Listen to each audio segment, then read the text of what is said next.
Hello everyone. This is a video abstract of a review article which is about safety of non-invasive brain stimulation in children. This is an invited review article that's going to be published in the Journal of Current Opinion in Psychiatry for the special issue of neurodevelopmental disorders. I am actually very happy to see that this topic was proposed by the editor because it is a very important and timely topic.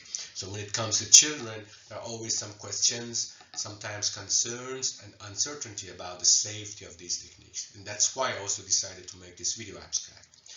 I am a cognitive neuroscientist working in the neuromodulation group at the Department of Psychology and Neurosciences in Dortmund, Germany. And if you are familiar with the field of non-invasive brain stimulation, you know that this is one of the leading labs. But I also asked another expert colleague of mine, Michel Sinyatkin, to contribute to this work. He's the new director of the Department of Psychiatry, Psychosomatic and Psychotherapy of Children in Aachen University.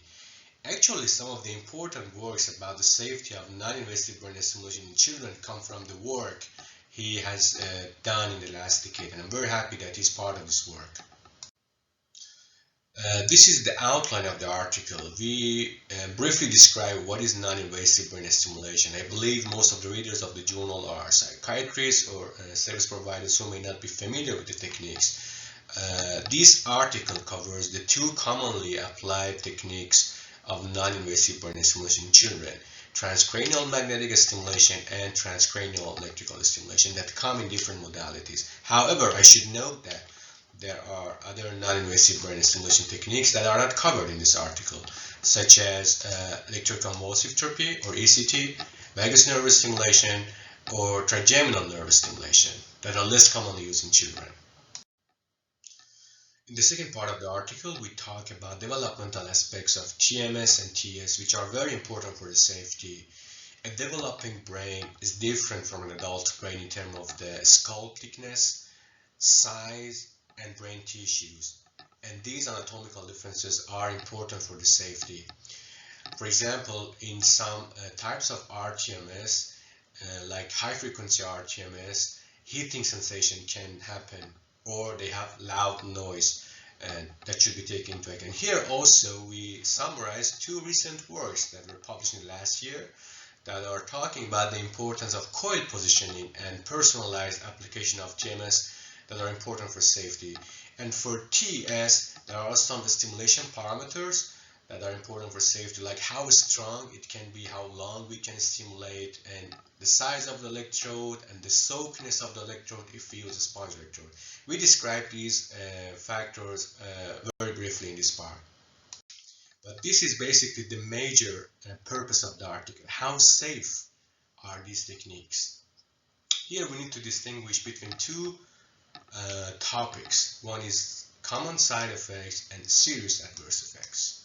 So the common side effects of TMS and TS are the same for children as for the adults. And importantly, previous studies and recent studies also show that these effects are transient, which means they fade away after the stimulation or a couple of hours after the stimulation. However, when we're talking about serious adverse events, we mean, for example, some cases of seizure that we have had several cases that we described. And actually, some of these cases made some exclusion criteria. For example, if the children or adolescents have active seizure disorder like epilepsy, so this is an exclusion criteria. In this part of the paper, we summarize the safety findings of the previous review and meta-analysis that have been published in the last decade from 2013 up to now, which I like a lot. You have all of the findings in one table. But one of the major objectives of this article was to see how much safe are these techniques in the publication in the last 2 years. There were some review studies and some original studies that we also summarized the safety of these studies. Importantly, we started with the techniques, some of the techniques that are less used in children, like tRNS or multi-channel individualized TDCS. Basically, this is all about the article. We also provided you with a simple but informative figure about basic safety checklists for applying TMS and TES.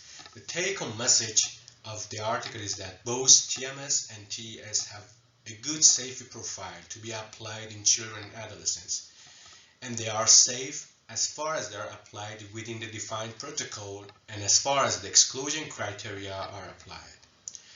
One last thing about the article. This is unfortunately not an open access article, which means you don't access it. However, if you send an email to the corresponding author, I am ethically and scientifically obliged to provide you with that. Thank you very much for your attention.